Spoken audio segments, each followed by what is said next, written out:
阿小 A 啦，之前好多人都留言話想我分享一下我訂機票啊、訂酒店嗰啲網站啦。咁我今次 video 咧，為免太長悶死大家咧，我就集中講下即係平時如果去旅行 book 機票啊、book 酒店嘅網站啦，同埋一啲我最經常去買化妝品、護膚品或者係衫褲鞋襪嘅一啲網站嘅，同埋可能分享一下網購需要注意嘅嘢啦，或者係一啲平時有優惠或者慳錢嘅方法啦。咁如果你係一個網購嘅新手呢，咁我都建議你會申請一個 PayPal 嘅 account 先嘅，因為呢係方便好多嘅。如果你話你係真係冇信用卡嘅話，咁其實網購係咪好唔方便呢？我覺得係嘅，因為好多情況之下都係用信用卡俾錢啦。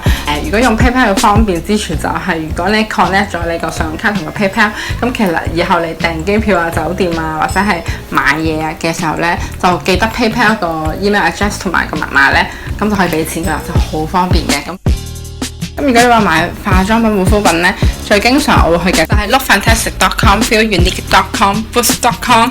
咁之前好迷 Sneak 嘅產品咧，買得勁多咧，就係喺 sneakmakeup.com。我記得佢嘅運費係唔係好貴嘅，同埋咧又係有一排好沉迷色麻嘅數咧，咁我就會去色麻嗰度嘅網站度買嘢啦。如果美國嘅話咧，美國嘅品牌多啲嘅話，咁就係 Skin Store。我冇記錯，佢都係會即係很寄香港嘅。咁同埋其中一個好消息咧，就係最近知道咗 lookfantastic.com 咧，本身以前就係英國寄嚟香港啦買嗰陣時，但係而家咧已經係開咗香港 base 嘅呢一個網站咯，咁所以係勁吸引啦。好多可能香港唔係咁容易買到嘅牌子咧，都可以喺度買。咁同埋經常性都會有啲優惠咧，咁就我覺得係好抵。我咧仲要而家係有一個曲咧係可以買嘢咧有呢個8折嘅，咁所以係非常之抵。我成日都不停俾自己燒自己咯。咁呢幾個網站咧就係我真係幫襯得最多嘅。有時咧 ASOS.com 咧都會有一啲英國嘅開架品牌買到嘅，例如 Rimmel 啦，即係非常之多YouTuber 讚嘅開架品牌嘅化妝品嚟嘅。咁另外有一個咧就係 iHerb.com。咁 iHerb.com 咧係我之前咧好似有個教學咧教過點樣喺嗰度買嘢㗎啦，因為嗰啲嘢係好平啦，同埋運費都唔貴嘅。如果真係新手或者係想買一啲即係 CP 值勁高嘅數咧，咁 Beautanies 喺 iHerb.com 買咧已經係我見過最平，就算連埋運費我都覺得係抵啲嘅。嗰啲 link 都會喺下面啦。咁如果真係從來都冇試過喺 iHerb 買嘢嘅話咧，都可以有一啲折扣碼可以用，我都擺晒喺下面㗎啦。講完呢個化妝品、護膚品咧，就講fashion 啦。咁衫咧買得最多一定係 ASOS.com， 由頭到腳趾尾啊、鞋啊、襪啊、護膚品啊、accessories 啊、casual 係呢方面嘅衫都有啦，裙都有啦，跟住有男裝啦。咁同埋以前咧冇最低消費咧都係免郵費寄嚟香港嘅，不過就好慢。但係而家咧就有一個最低消費先至可以免郵費。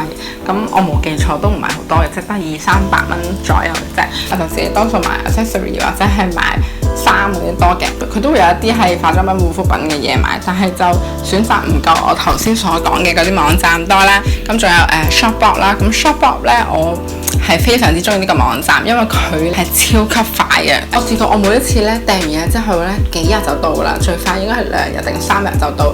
佢啲嘢係喺美國寄嚟嘅，咁就好似係用DHL 定係 FedEx， 我唔記得咗啦。咁其他例如 Net-a-Porter 啊、Nasty Girl 或者係Brandy Melville 咧，我都會喺嗰度買嘢嘅，但係就冇頭先所講嗰兩個咁多啦。都冇人唔識嘅兩個網站咧，就係 eBay 同埋 Amazon 啦。呢兩個網站係乜都有得買啦，但係我自己就會唔建議大家喺嗰度買名牌嘅嘢啦，因為你好難確保自己唔會買假嘢啦。咁所以我就反而唔係好經常喺呢兩個網站買嘢。我自己最經常買嘅可能係一啲小工具、書啦。我朋友好中意喺嗰度買書啦，因為即係香港可能就難揾啲，但係寄書都唔係特別平啦。咁所以呢兩個我反而係較少用嘅。如果講到衫咧，咁以前喺英國咧就經常喺 Zara 買嘢啦，都好方便好快，又有30日免費即係交換或者退錢啦。ASOS.com 咧都係可以咧免費退貨嘅，但係因為我哋住喺香港啦，咁我哋要俾嗰個郵費寄翻去英國。講完呢個化妝護膚品同埋衫嘅 shopping 之後咧，就講呢個去旅行訂機票啊、酒店啊嗰啲嘅。即係可能近幾年比較新穎嘅就係 Airbnb 啦。咁我自己都試過好多次下，咁我都可以同大家分享一下咧我嘅經驗。咁其實唔係話全部都係非常之好，即係好嘅係多過唔好嘅。咁我又唔係真係超級高要求嘅，因為我覺得即係睇下你去旅行係咩心態啦。咁其實如果你係 prefer可以有機會同當地人接觸下，係 B&B 其實即係我自己經歷過呢，即係有兩種 B&B 嘅，一種就真係嗰個人喺嗰度住，然後就租咗間房出嚟俾你同佢一齊住。咁咧另外一種就係可能係我買咗一堆屋咁樣啦，或者幾個單位或者我管理，即係變咗好似集團式少少嘅。跟住咧我就嗰幾間屋咧就係 keep 住咁樣租俾人當 B&B 咁樣樣。咁嗰啲你就自己扮晒成個 studio 啊，即係 apartment 咁樣嘅。咁所以就唔係咁多機會可以同個當地人嘅溝通。佢多數都會即係裝修到好似一個住嘅屋企咁樣啦。咁所以個感覺我又覺得幾好，覺得係難忘好多嘅喎。即係諗翻起嗰次嘅旅行咧，你會記得啊嗰次住嘅地方係咁樣咁樣，而唔係酒店嘅一張白雪雪嘅床啦。咁所以係我自己都幾中意 B&B 呢一個 concept 嘅。我唔知大家試過未啦？住 B&B 咧好多嘢都唔係咁容易喺預期之內，咁所以係比較刺激嘅。B&B 有一個好處咧，就係佢個價錢咧嗰個 range 都幾大嘅，咁所以大家都可以睇餸食飯，睇住自己 budget 嚟訂啦。咁同埋如果大家係未試過訂 B&B 咧，咁人哋有 referral 俾你啦，或者 send email 或者有啲 code 俾你咧，咁你又可以第一次訂嘅時候咧，就平咗百幾蚊咁樣嘅。我冇記錯，因為嗰時朋友介紹我咧就係平咗10幾磅咯，我記得。咁我估我都可以有一啲 referral 嘅 code 俾大家嘅。如果大家未試過 B&B， 不過要揾翻啦，我都係擺喺下面啦。我諗喺亞洲地區又真係好少會話好興住 hostel 嘅，咁可能係歐洲特別學生嗰啲畢業旅行咧，就最興可能同啲同學一齊去歐遊咁樣咧，就可能會住下 hostel 咁樣啦。其實我覺得而家興嘅 B&B 咧，即係 B&B 仲吸引過 hostel 嘅，價錢都唔係爭好遠。不過如果你話你真係自己一個嘅話，咁我都會 prefer hostel 好啲嘅，因為我覺得安全啲，影多啲其他人，多啲 public area。同埋 hostel 嘅優點就係佢除咗平之外咧，其實好多時候咧 hostel 啲地理位置都非常之好嘅喎，都係幾市中心啦。咁同埋咧歐洲啲車費咧比較貴，咁其實如果你住咗一個方便嘅位咧，其實你慳翻唔少車錢同埋時間，咁所以我覺得都係個幾好嘅選擇嚟嘅。咁同埋如果你都中意周圍識人啊，同人哋傾偈嘅人咧，係容易啲俾你識新朋友嘅。如果住 hostel 嘅話，其實就好耐冇住過 hostel 噶啦。不過我記得咧，租 hostel 嘅網站咧就多數都係有 hostel.com 同埋呢個 hostelworld.com 嘅。咁大家都可以比較下。其實咧就價錢唔會話爭好遠，但係有時咧我會發現係某一啲 hostel 咧係呢一個網站會揾到，但係呢個網站揾唔到咁樣咯。如果講租酒店啦，咁即係我自己最經常用啦，就係 Agoda、Expedia 同埋 Priceline.com 啊嗰啲嘅 Hotel.com 嗰啲嘅。咁其中 Expedia 或者 Priceline 咧，其實佢除咗酒店之外，佢亦都係有機票可以 search 啊，或者係一啲 package 嘅，特別係 for 啲男人咧，係都好方便嘅。咁我相信大家都唔陌生㗎啦。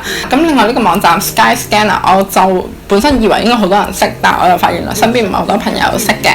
咁我覺得都係一個好方便嘅網站嚟嘅，差唔多隔晒全部航空公司嘅價，即係例如我要下個禮拜飛東京，咁幾時翻嚟，然後咧就揀咗日子同埋地點之後咧，佢就差唔多 show 晒所有呢一個日子嘅所有航班嘅價錢啦，同埋你可以揀轉機定唔轉機，咁就係好多好多唔同嘅組合，有好多選擇咯。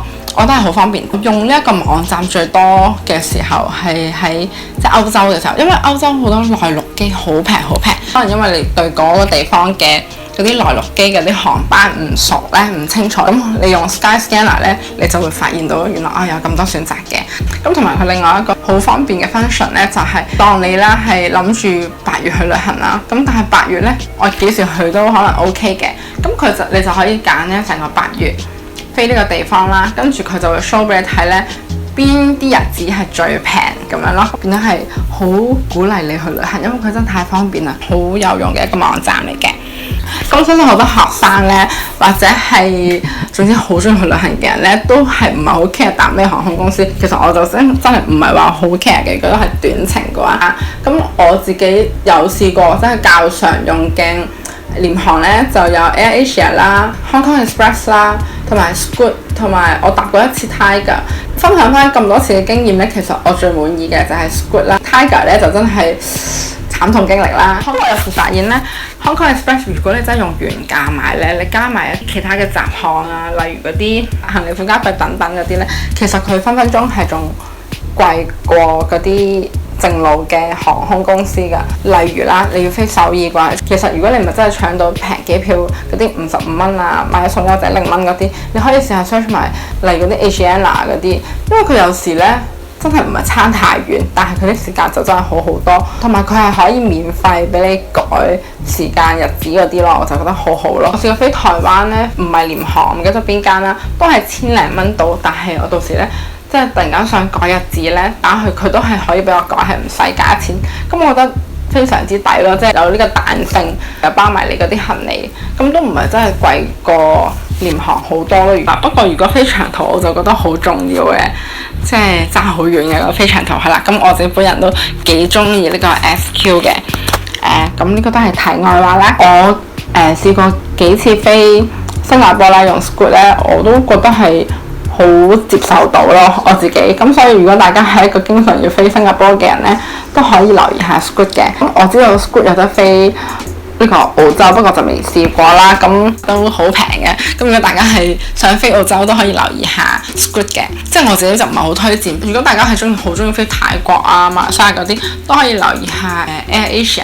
當我今次咧係用 Agoda Search 咧最平，但係唔代表下次我都係用 Agoda Search 係最平嘅。咁所以如果大家係想做一個超級精明嘅消費者，咁可能就真係要加下價啦。